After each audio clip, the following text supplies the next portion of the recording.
வணக்கம். இன்றைக்கி என்ன சமையல்னு பார்க்கலாம் வாங்க. எப்பயும் போல் தூயமல்லி அரிசி சாதம் சூடாக படபலன்னு உடைச்சி வச்சுருக்கோம். அதில் ஒரு 2 கரண்டி போட்டுக்கலாம்.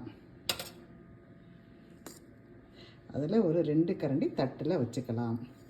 அடுத்து இன்றைக்கி சிறுகீரை பருப்பு போட்டு கடைஞ்சிருக்கோமா கல்சட்டியில். ரொம்ப சூப்பராக கடைஞ்சிருக்கோம். ரொம்ப நல்லாவும் இருக்குமா, ஜம்முன்னு இருந்ததுமா. கல்சட்டியில் செய்கிறதே அது ஒரு வாசனை, ஒரு மனம்தான். சுவை நல்லா இருந்ததுமா. அதில் கொஞ்சம் எடுத்துக்கலாம். சிறுகீரை பருப்பு போட்டு கடையல். அடுத்து மிளகு ரசம்.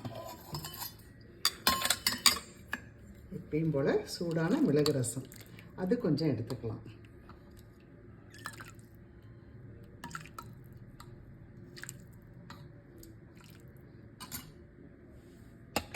அடுத்து உருளைக்கிழங்கு வறுவலுமா. சின்ன சின்னதாக குட்டி குட்டியாக அரிஞ்சு போட்டு உருளைக்கிழங்கு வறுவலுமா, அதுவும் ஜோராக செய்திருக்கோம். அது கொஞ்சம் வச்சுக்கலாம்.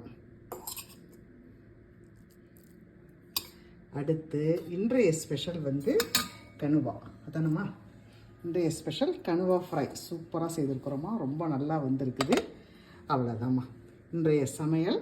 தூயமல்லி அரிசி சாதம், பருப்பு போட்டு சிறுகீரை கடையல், உருளைக்கிழங்கு வறுவல், கணுவா வறுவல், காராசு, மிளகு ரசம். பிடிச்சிருந்தவங்க லைக் பண்ணுங்கள், ஷேர் பண்ணுங்கள், கமெண்ட் பண்ணுங்கள். தேங்க்யூ.